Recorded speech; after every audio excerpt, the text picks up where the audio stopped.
السلام عليكم ورحمة الله وبركاته. ازيكم يا حبايبي، عاملين ايه؟ كل سنة وانتم طيبين. أعاد الله عليكم الأيام بخير يا رب، وباليمن والبركات.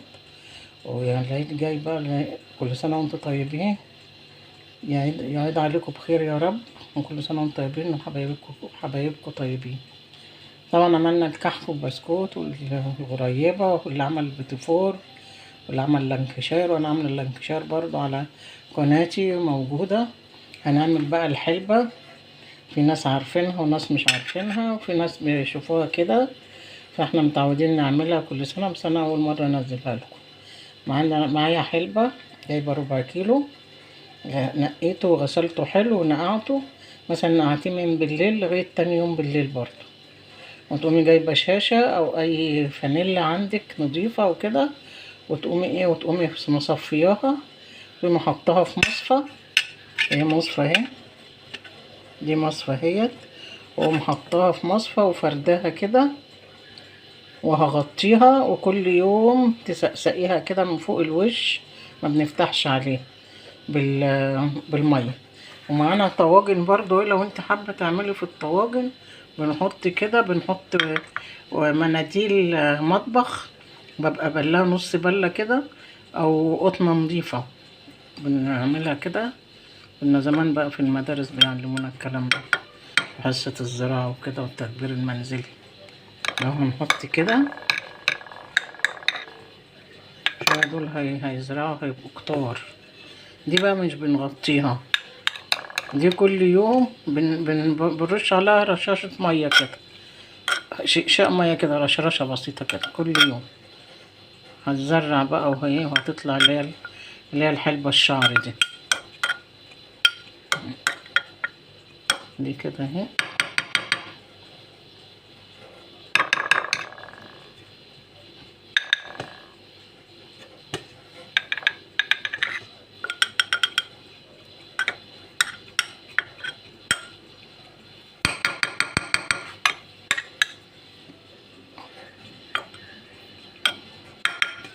دي بقى اهي هعملها كده اهو،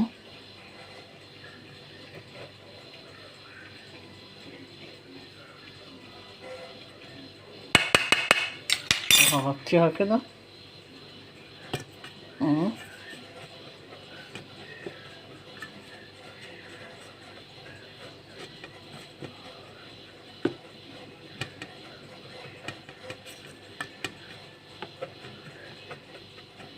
وهرشرشها بالمية بقى كده اهو،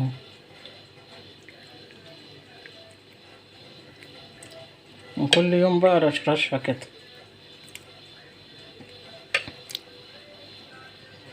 اما دي بنرش عليها بسيط كده، يعني نعمل بسيط كده، مية كده بسيطة كده بس. خلاص هي دي الحلبة اتعملت كده. كده بقى دي كده على العيد بقى، كل يوم كل سنة وانتم طيبين تعملي كده على العيد بقى ان شاء الله تنبت. لو لنا عمر بقى على العيد كده ان شاء الله اوريها لكم وهي منبته. بس انتوا اعملوها بالطريقة دي عشان تلحقوا تعملوها في العيد. على العيد هتنبت معاك، هتبص لها شعرت بقى كده.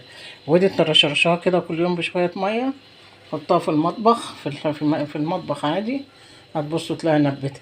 وجبنا برضو الترمس ده، ترمس مر، انا بحب الترمس المر عشان بيبقى فوائده احسن واعلى، وانا بحب المرارة بتاعته اصلا.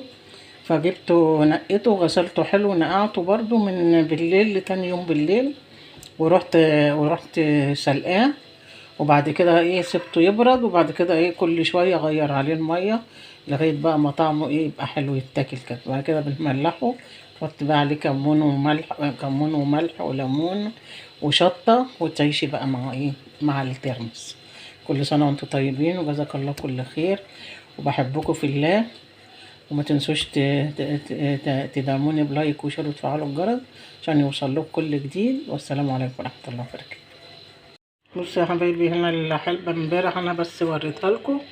انا كنت نقعاها قبلها بالليل، من قبلها بليلة، وفضلت لتاني يوم بالليل، وصفيتها وغسلتها، وقمت حطاها ووريتها لكم انا حطيتها ازاي، عملتها ازاي، ورشرشتها بميه. ده واحده في المصفى اللي في قلبها شاشه او فانيلا او اي حته نضيفه عندك. دي بقى اللي في الطواجن اهيت، مش متغطيه ولا اي حاجه، في المطبخ عادي. بص بدات تنبت اهي. بعد كده هتبقى شعر بقى هتغطي الطاجن ده كله، هتغطيه كله. انا حبيت اوريكم هي عملت ازاي مسافه يوم واحد يعني. انا عاملاها امبارح بالليل، النهارده اهو بعد الفطار. شوف نبتت ازاي وعملت ازاي بقى. هتغطي بقى كل ده يعني. هتعملوا الطريقه دي وهتعملوا زي ما قلت لكم، هتبصوا تلاقيها نبتت وبقت شعر ومالت كل دوت. واللي في المصفى هتلاقيها كتل كتل كده، وتاكلوها بقى بالهنا والشفا. انا بوريكم النموذج اهو. كل سنه وانتم طيبين، واعملوها عشان العيد. كل سنه وانتم طيبين، وجزاكم الله كل خير، وبحبكم في الله، والسلام عليكم ورحمه الله وبركاته.